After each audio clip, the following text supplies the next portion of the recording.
Narito na ang mga pinakamalalaking balita sa One North Central Luzon ngayong Biyernes. Bangkay ng hindi pa nakikilalang lalaki nakitang palutang-lutang sa ilog sa Dagupan City.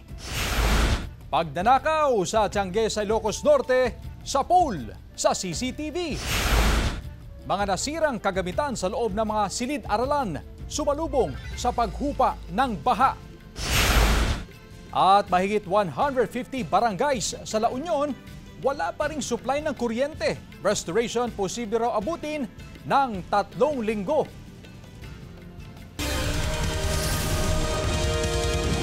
Ito ang GMA Regional TV, One North Central Luzon. Magandang hapon, ako si Chris Zuniga. Pasintabi po mga kapuso, iniinda ng mga residente ang sandamakmak na mga langaw sa isang barangay sa Orbistondo, Pangasinan.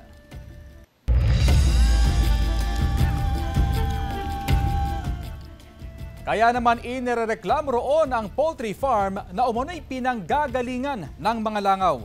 Balitang tinutukan ni CJ Torida. Idinaan sa social media ang reklamo ng ilang residente sa barangay Pasibi West, Orbistondo, Pangasinan dahil sa paglipanan ng sandamakmak na langaw sa kanilang lugar. Gamit ang ginawang fly trap, kita ang kumpulan ng mga langaw na pumasok na sa mga kabahayan. Banta raw sa kanilang kalusugan ng mga langaw dahil hanggang sa pagkain, kasalo nila ang mga langaw. Pagka nagluluto dyan, pasok mo kaagad. Kahit na naka-aircon yan, naka-screen yan, mayroon din kahit sarado lahat ng bintana namin. Mayroon. Ang itinuturong pinanggagalingan umano ng mga langaw ay ang malaking poultry farm na ito na kamakailan ay nag-harvest umano ng mga alagang manok. Bukod sa madaming langaw, maamoy rin umano ang manukan. Pinuntahan ng news team ang poultry farm upang hingan ng pahayag ang may-ari. Hinarap kami ng isang gwardya at sinabing wala roon ang farm manager. Gayunman, gumawa ng aksyon ng barangay upang maibsan ang problema sa pamamagitan ng pag-spray kontra langaw. Ayun, nasabihan namin sila na kung ayusin naman nila yung pamamalakad dyan. Yes, at nakikipag-cooperate naman po sila. Nagsagawa na rin ng inspeksyon ng Municipal Health Office sa farm at nakitaan ng pagkukulang. Gumawa ng mission order upang mag-comply sa tamang hygiene maintenance, environmental issues at vermin control. Nag-recommend po ako ng yung loading and harvesting permit, yes, which is dapat po bago po sila mag-load, yes, kumuha po muna sila ng permit sa akin para ma-inspect ko. And then yung isa po yung harvesting permit. Yes, bago po sila mag-harvest o ilabas yung mga manok. Patuloy na sinisikap ng GMA Regional TV na makuha na ng pahayag ang may-ari ng poultry farm. Kasama si Ron Taniedo, CJ Torida, One North Central Luzon. Mga kapuso, nagpapakawala pa rin ng tubig ang 3 dam sa Luzon. As of 8 a.m. ngayong araw, 2 gates na ang nakabukas sa San Roque Dam sa Pangasinan na nasa 282.67 meters na ang water level. Tig-6 na gates pa rin ang bukas sa Ambuklaw Dam sa Bocod, Benguet at Binga Dam sa Itogon, Benguet. Protocol sa pagpapauwi sa mga evacuee nakasalalay sa mga lokal na opisyal ayon sa Pangasinan PDRRMO. Ang detalye sa report. Sa tala ng Pangasinan PDRRMO, mahigit 1,600 pang pamilya ang nananatili sa mga iba't ibang evacuation center sa probinsya. Katumbas ito ng 5,792 individuals. Iba pa ang mga nasa outside evacuation center. Sa Barangay Maluwad, Dagupan City, nasa 149 families pa ang nasa kanilang evacuation center, katumbas ng 470 na individual. Ang ilan, 2 linggo nang namamalagi sa evacuation center. Kasama ni Marjun ang 4 niyang anak na lumikas. Bumaba na raw ang baha sa kanilang bahay. Pwede na po. Medyo matubig pero pwede nang matulugan. Ang 68 anyos na si Tatay Mario, 1 linggo na sa evacuation center. Bumaba na rin daw ang hanggang dibdib na antas ng baha sa kanilang bahay. Pag di mulan, pwede lang umuwi. Pag mulan, hindi pa. Ayon sa PDRRMO, nakasalalay sa mga lokal na opisyal ang sitwasyon ng mga evacuee kung pwede na silang pauwiin o hindi pa. Kung sa palagay ng mga kinauukulan ay pwede na silang umuwi sa kanilang tahanan, pinapayagan na sila. Pero kapag sa tingin ng mga kinauukulan ay hindi pa pwede dahil hindi pa rin safe, doon pa rin sila sa evacuation center. Patuloy ang pag-iikot ng mga opisyal ng Barangay Malumod sa mga binabahang lugar. At base sa kanilang assessment, patuloy na ang pagbaba ng antas ng baha. Hanggang nandito sila, hindi ho tayo titigil. Aalagaan pa rin natin sila. Kung ano yung mga kailangan nila, andyan lang tayo. Kasama si Henry Duminsil, CJ Torida, One North Central Luzon. Good news naman sa mga suki ng liquefied petroleum gas o LPG, may rollback ang presyo niyan simula ngayong araw. Para sa petrol, may tapyas siya na 2 pesos and 50 centavos ang kada kilo. 2 pesos and 45 centavos naman ang tapyas sa kada kilo ng Solane LPG. Yan ay ka-6 na sunod na buwan ng rollback sa presyo ng LPG ngayong taon. Samantala, taas presyo naman ulit ang iaasahan sa mga produktong petrolyo sa susunod na linggo. Ayon sa Department of Energy Oil Industry Management Bureau, batay sa 4-day trading, 1 peso and 50 centavos ang nakikitang dagdag sa kada litro ng gasolina. Sa diesel naman, may 1 peso na posibleng dagdag sa kada litro, habang ang kerosene 80 centavos kada litro ang price hike. Kabilang sa nakakaapekto riyan ang sanksyon ng Amerika sa supply ng langis sa Russia at Iran.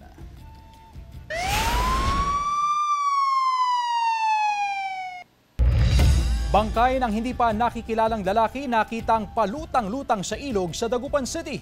Nakaalerto CJ Torida. Isang bangkay ng hindi pa nakikilalang lalaki ang natagpuang palutang-lutang sa ilog sa bahagi ng Barangay Tambak, Dagupan City, pasado alas 10 ng umaga noong Miyerkules. Nakita ito ng isang mangingisda habang sakay ng kanyang bangka sa Sitio Riverside. Tinatayang edad 40 hanggang 50 ang bangkay, 5'8" ang taas, maputi. Nakasuot ng eyeglasses at itim na damit at shorts. Bloated na nang makita ang bangkay na hinihinalang nalunod sa ilog.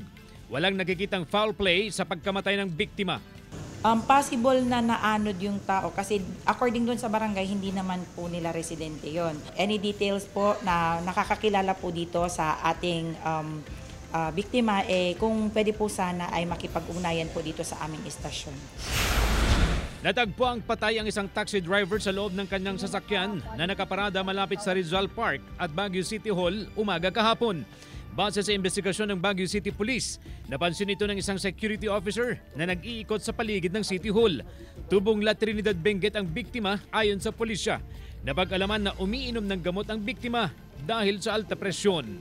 Kasama si Jing Dakanay, CJ Torida, One North Central Luzon. Kuhang-kuha sa CCTV ang pagnanakaw ng isang lalaki sa loob ng Tiangge sa Barangay Suba, Paway, Ilocos Norte noong Miyerkules.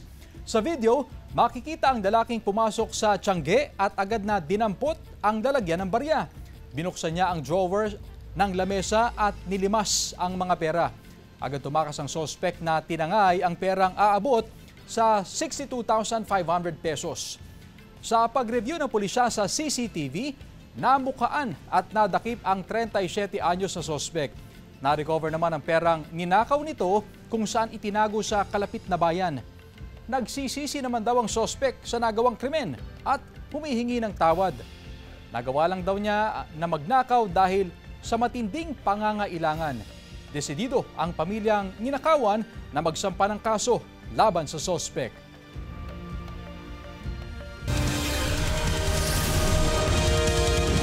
Ito ang GMA Regional TV, One North Central Luzon.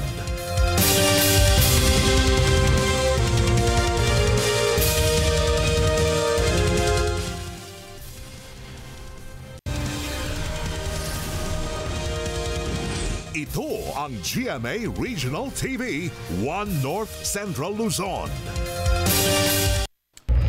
Huli sa magkahiwalay na operasyon sa Pampanga ang 4 na Koreanong sangkot umano sa magkaibang estilo ng panloloko. Ang 2 sa mga sospek nang bibiktima sa kanilang modus na Pekeng Travel Agency. Itinimbre ito ng Department of Tourism dahil maraming Pilipino at dayuhan na ang nabiktima umano. Ang 2 naman sangkot sa pang-i-scam sa mga gustong mag-subscribe sa isang online streaming platform. Leader umano ng scamming syndicate sa South Korea ang isa sa kanila. Sinisika pa naming makuha ang panig ng 4 na inarestong Koreano na naharap sa deportation. 10 araw na voter registration sa bansa umarangkada na ngayong araw o ngayong unang araw ng Agosto. Sundan sa report. Maagang nagtungo sa isang mall sa Calasiao, Pangasinan ang 17 taong gulang na si Jacqueline kaninang umaga. Isa siya sa mga nauna sa pila sa muling pagsasagawa ng voter registration ng COMELEC para sa 2025 barangay at SK elections. Hindi pa raw inabot ng 20 minuto ang kanyang pagpaparehistro. Kasi po gusto ko din po yung parang karapatan ko po bumoto, ganon. Magparehistro na kayo para hindi sayang yung boto nyo. Kabataan ang karamihan sa mga dumagsa sa unang araw ng voter registration. Inasahan na raw ito ng COMELEC dahil karamihan wala pa ring pasok dahil sa epekto ng nagdaang kalamidad. Bukod sa mga edad 15 hanggang 17, pwede ring magparehistro ang mga first-time voter. Sa ating mga kababayan sa Calasiao, maaari po sana na huwag na po tayong humabol o antayin yung deadline. Alam naman po natin na magiging pahabaan o magiging mahaba ang queuing sa araw na yon. Dumayo naman ang COMELEC Dagupan sa Island Barangay ng Pugaro sa unang araw ng voter registration. Isinagawa ito sa Pugaro Multipurpose Hall. Dinagsa rin ito ng mga kabataan. Bukod sa satellite registration, pwede rin magtungo sa tanggapan ng COMELEC sa City Hall ang mga nais magparehistro. Siguro at the end of the first day, aabot tayo ng mga 200 plus na applications na matatanggap. And 90% ng nagpaparehistro sa ngayon ay yung mga 15 to 17 years. Bukas nakatagdang voter registration sa Barangay Karaal at sa Bunuan Binlok naman sa Linggo. Magtatagal ang voter registration hanggang August 10. Kasama si Jing Dakanay, CJ Torida, One North, Central Luzon. Dead on arrival sa ospital ang 2 binata matapos mahagip ng jeep ang sinasakyan nilang motorsiklo sa kahabaan ng Barangay Rojas, Solano, Nueva Vizcaya, madaling araw kahapon. Kapwa residente ng Binugawan, Casibo, Nueva Vizcaya ang mga biktima na edad 18 at 21. Batay sa investigasyon ng Solana PNP, parehong patungong timong na direksyon ang motorsiklo at ang jeep nang mangyari ang insidente. Nag-overtake umano ang jeep at aksidenteng nahagip ang mga biktima. Nagtamo ng malubhang sugat sa katawan ang mga biktima na sanhi ng kanilang pagkamatay. Tumakas naman ang jeepney driver na patuloy na tinutugis ng pulisya. Wala pang pahayag ang kaanak ng mga biktima. Samantala, subuko na sa mga otoridad ang 60 anyos na driver at pahinante ng jeep sa kanilang lugar sa PNP Hingyon, Ifugao at sila'y ipinasakamay naman sa Solana PNP. Natakot daw sila kasi baka kuyugin daw sila, kaya tumakbo sila. Hindi nila napansin, may mga CCTV dun sa area. Pinalpo na kaso sa kanila, reckless imprudence resulting to double homicide. Samantala, mga guro, magulang at mag-aaral tulong-tulong sa paglilinis ng mga silid-aralan na pinasok ng baha. Tunghayan sa report.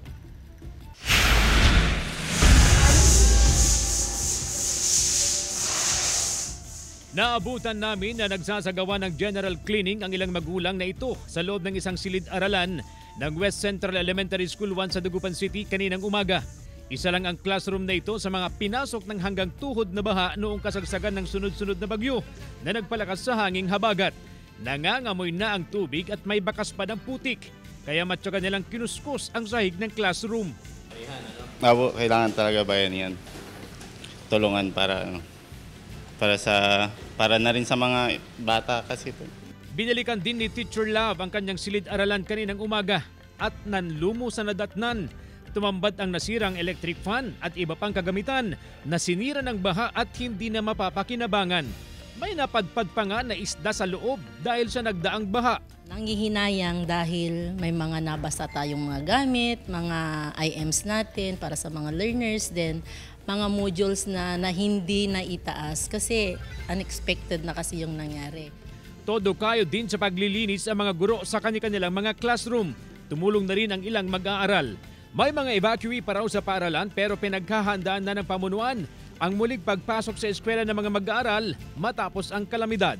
Sana yung mga bata, lalong-lalo na yung mga nasa hindi na nababahang lugar, sana makapasok na rin sila kasi 2 weeks na walang pasok, sir, kawawa talaga sila.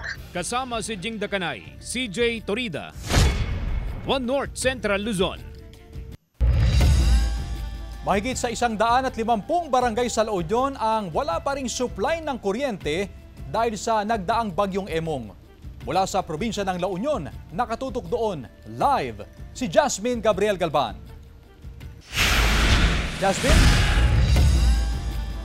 Chris, sa ngayon nga ay tumutulong ng ilang electric cooperative at ilang electric company sa restoration ng kuryente sa iba't ibang mga bayan sa probinsya ng La Union. Isang linggo nang nakalipas matapos manalasa ang bagyong Emong sa probinsya ng La Union. Pero marami pa ring poste ng kuryente ang nakatumba sa gilid ng mga kalsada. Marami pa ring wire ng kuryente ang nadaganan ng mga sanga ng punong kahoy. Bunsod nito, hindi pa na ibabalik ang supply ng kuryente sa buong probinsya. Sa datos ng La Union Electric Cooperative o LUELCO, nasa 30% pa katumbas ng mahigit sa 150 na barangay ang wala pa ring supply ng kuryente. Sa kabila ito ng 12 oras kada araw na pagsaayos ng LUELCO kasama pang ibang electric cooperatives mula sa ibang probinsya na tumutulong na rin para mapabilis ang restoration ng kuryente. Karamihan sa wala pang kuryente ay mga barangay na nasa mga bulubunduking bahagi ng probinsya. Posibleng abutin pa raw ng hanggang 3 linggo bago maibalik ang 100% na supply ng kuryente sa La Union. Pasensya po, sana maintindihan niyo po din yung mga lineman natin na tao lang po sila. I-promise ko po na mabibigyan po asap po yung power nila. Bukod sa restoration sa supply ng kuryente, nagpapatuloy rin ang clearing operation sa iba't ibang mga bayan, gaya sa Bacnotan, La Union, na isa sa mga pinakanapuruhan ng bagyong Emong. Dito pa lang sa bayan ng Bacnotan ay aabot na sa 3,500 na kabahayan ang partially damaged, habang mahigit naman sa 300 na bahay ang totally damaged, kabilang dyan ang bahay na ito na nabagsakan at nadaganan ng puno ng mangga at puno ng santol. Galos sa katawan ng tinamo ng mag-asawa matapos bumagsak mula sa second floor ng kanilang bahay nang mabagsakan ng mga punong kahoy. Mahirap, ma'am. Hirap na hirap kami, ma'am. Kasi na ganyan kami, ma'am. Wala kaming matirahan. Tapos wala kaming makain. Pagkain, malinis na tubig at mga damit ang kailangan ngayon ng mga apektadong residente sa bayan. Yung patrabaho, ginagawa ko na, kahit trabaho ng lalaki, ginagawa ko na, ma'am. Akyatin ko pa yung mangga na lilinisan para may pira lang ako na pambili ng bigas, ma'am. Meron na rin ibigay na tulong ang LGU sa mga apektadong residente. Inaasikaso na rin ng LGU ang pagproseso sa assistance na magmumula sa national government. Sila naman yung inuna natin na binigyan ng tulong, and on process din naman yung mga requirements para mai-content sa atin sa national government. Chris, hanggang sa ngayon ay meron pa rin mga residente na nasa mga evacuation center. Sa record ng Provincial Government of La Union ay nasa 676 families, katumbas ng 2,308 na individuals ang nasa mga evacuation center. Ito yung mga residente, Chris, na kung saan ay totally damaged yung kanilang mga bahay, kaya naman wala pa silang mauwian ng mga bahay hanggang sa ngayon. Samantala, Chris, ay nasa 150 million na ang initial na danyo sa agriculture, habang nasa 1.1 billion pesos naman ang initial na damage sa infrastructure. As of August 1 naman ay meron ng 5 casualty sa probinsya ng La Union, 2 ang namatay habang 3 naman ang sugatan. Chris? Maraming salamat, Jasmine Gabriel Galban.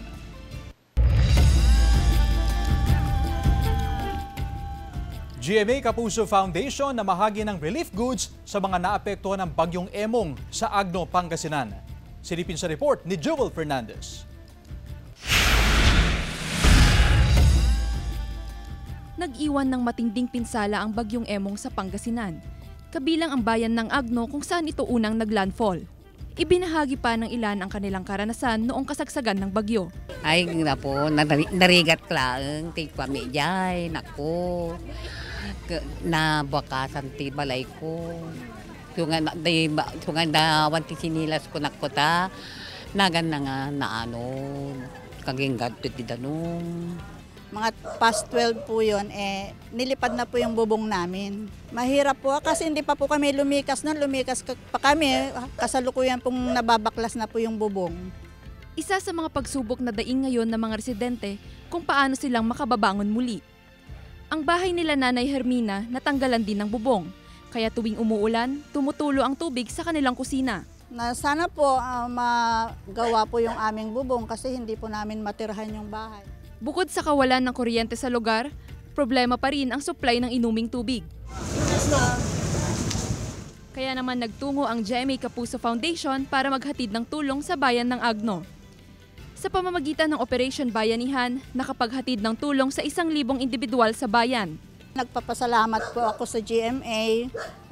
Kasali na po mga kapatid ko. Maraming salamat po at nakarating po ang inyong tulong dito.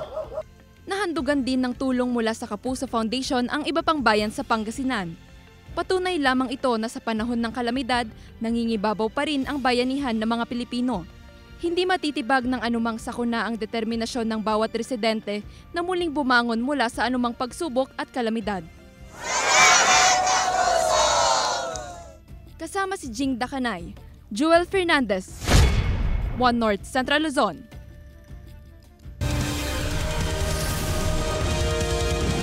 Ito ang GMA Regional TV, One North Central Luzon.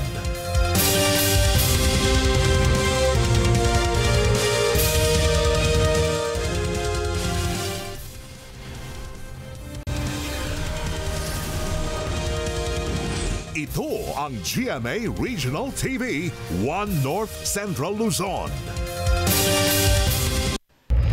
Sugatan ng driver ng closed van at pasahero nito matapos na mabagsakan ng puno ang kanilang sasakyan habang binabagtas ang National Highway sa bahagi ng Barangay San Rafael, Rojas, Isabela, pasado 2:00 ng hapon kahapon. Biyaheng San Manuel ang van nang mangyari ang insidente. Nasira ang unahang bahagi ng sasakyan na nabagsakan ng puno. Nilapatan ng paunang Lunas ang tinamong sugat ng mga biktima ng mga rumespondeng otoridad. Inaalam pa ang halaga ng danyos ng nasirang bahagi ng sasakyan.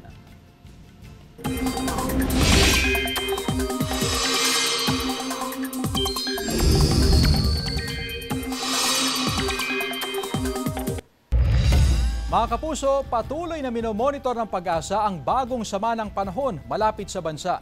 Huli itong namataan sa layong 1,225 kilometers east-northeast ng extreme northern Luzon. Ayon sa Pag-asa, mataas pa rin ang tsansa nitong maging bagyo sa mga susunod na oras. Hindi rin inaalis ang tsansa nitong pumasok panandalian sa Philippine Area of Responsibility.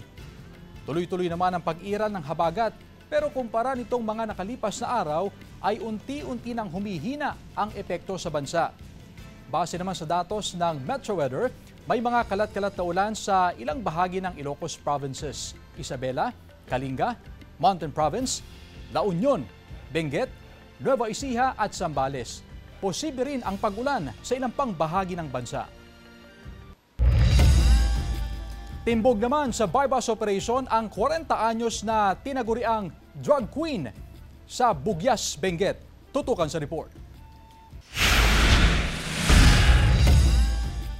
Timbog ang isang high-value target drug personality sa bypass operation ng PDEA sa kanyang tinutuluyang bahay sa Barangay Poblasyon, Bugyas, Benguet kahapon. Siya raw ang tinaguriang drug queen ng Bugyas ayon sa otoridad. Sa kabuuan, nasa mahigit 100 gramo ng hinihinalang shabu ang nakuha sa 40 anyos na suspect. Nagkakahalaga ito ng 680,000 pesos. Ayon sa otoridad, dati nang nakulong ang suspect dahil sa parehong kaso. Mahaharap sa reklamong paglabag sa Comprehensive Dangerous Drugs Act of 2002 ang suspect na wala pang pahayag. Nakakumpiska ang PDEA at PNP ng hinihinalang shabu at mga drug paraphernalia sa isinagawang search warrant operation sa Barangay Maipalig, Batac City, Ilocos Norte, pasado 4:30 na madaling araw noong Martes. Gayunman, hindi nahuli ang subject dahil wala ito noong isagawang operasyon. Siyam na bakete na naglalaman ng hinihinalang shabu ang nakuha sa operasyon. Humigit kumulang 13 gramo ang timbang nito. Mahaharap sa kaukulang reklamo ang suspect. CJ Torida, One North Central Luzon. Nitong Pebrero, bumagsak dahil sa bigat ng dumaang truck ang Kabagan Santa Maria Bridge sa Isabela. Inihalimbawa ito ng Pangulo sa kanyang State of the Nation address na mga di dapat tularan na mga infrastructure project ng pamahalaan. Ayon kay Department of Public Works and Highways Secretary Manuel Bonoan, tapos na ang technical investigation nila sa tulay. Ngayong linggo naman, sasampahan ng reklamong sibil at kriminal ang driver ng truck. Relief efforts ng DSWD patuloy na isinasagawa sa mga residenteng naapektuhan ng kalamidad. Silipin sa report. 50 individual na inilikas sa Barangay Poro Evacuation Center sa San Fernando City, La Union ang hinatiran ng tulong ng DSWD noong linggo. Ilan lang sila sa mga grabeng naapektuhan ng pananalasa ng Bagyong Emong. Binisita rin at binigyan ng family food packs ang 79 na individual sa evacuation area ng Ilocanos Elementary School. Patuloy rin ang pamamahagi ng tulong ng lokal na pamahalaan ng Dagupan City sa mga residenteng apektado ng kalamidad. Naghatid ng food packs at bigas sa mga residenteng apektado ng pagbaha sa Barangay Tapuak. Namahagi rin ng gamot ang City Health Office sa mga residente, lalo na sa mga hindi maiwasang lumusong sa baha. Pong sakay po ng papuntang Mayumbok Karanglaan sa hanggang doon po sa junction po ng Karasang po. Libreng sakay rin ang hatid ng lokal na pamahalaan sa mga commuter na hirap bumiyahe dahil sa baha. Magbigay po ng libreng sakay po sa ating mga kababayan na naapektuhan po ng mga baha po. Buhay rin ang bayanihan sa Calasiao, Pangasinan. Ang isang kainan sa bayan, nagbukas pa rin hindi upang magtinda kundi maghatid ng pagkain sa mga tao, lalo na ang mga dumadaan sa tapat ng kanilang tindahan. Isang masarap at mainit na sopas ang iniaabot sa mga residenteng napapadaan doon. Ayon sa autoridad, patuloy pa rin ang pananalasa ng habagat kaya patuloy pa rin ang kanilang paalala sa mga residente. So, yung mga kababayan natin na nakatira sa mga kailugan, namunod sila sa mga payo at utos ng mga otoridad para sa kanilang kaligtasan. Kasama si Henry Duminsil, CJ Torida, One North Central Luzon.